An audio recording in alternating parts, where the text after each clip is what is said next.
бо ҳамин садои сурнаю карнай ва рақсу сури тоҷикӣ фестивал озмуни ҷумҳуриявии театрҳои касбӣ парасту 2021 дар шаҳри душанбе ифтитоҳ гардид. Парастуи имсола дар ҳоле доир гардид ки омодагиҳо ба ҷашни бузурги миллии 30-уми солгарди истиқлолияти давлатии ҷумҳурии Тоҷикистон дар мамлакат ҷараён дорад ва соли 2021 шаҳри душанбе пойтахти фарҳангии иттиҳоди давлатҳои мустақил эълон гардидааст. Дар расми ифтитоҳи фестивали мазкур роҳбарияти вазорати фарҳанги кишвар иштирок намуда парастуро барои рушди театр ва гиромидошти асосгузорони театри тоҷик муҳим маънидон намуданд, зеро ҳар 2 соле ки ин тадбир роҳандозӣ мегардад ба бузургдошти ин ё он ҳунарманд бахшида мешавад. Парастуи имсола ба бузургдошти 80-солагии ҳунарпешаи халқии Тоҷикистон Ато Муҳаммаҷонов бахшида шудааст. Дар рӯзҳои нахустини фестивал озмуни ҷумҳуриявии театрҳо парасту ҳунармандони театри мусиқии Масакавӣ ба номи Камоли Хуҷандии вилояти Суғд бо намоишномаи Булбули Хуҷанд рӯи саҳна омаданд. Ин намоиш ба қалами Толиб Озарахш тааллуқ дошта, онро Суҳроб Шехов ба саҳна гузоштааст. Албатта мо солҳои охир дар бисёр ҷашнвораҳои байналмилалӣ ширкат варзида истодем.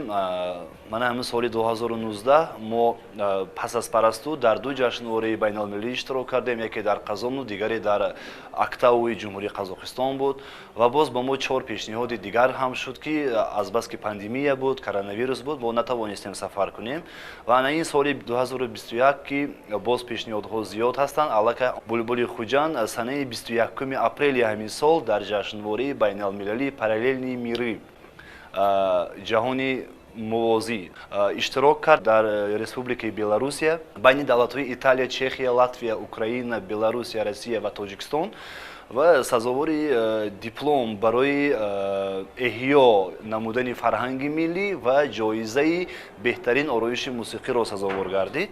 Дар фестивали имсола 11 театри касбӣ бо беҳтарин намоишномаҳои худ ки давоми 2 соли охир рӯи саҳна омадааст иштирок менамоянд. Қобил ба зикр аст ки фестивали мазкур то 25 май идома карда беҳтарин ҳунармандону коргардонҳои театру кино рафти онро назорат ва ҳакамӣ менамоянд.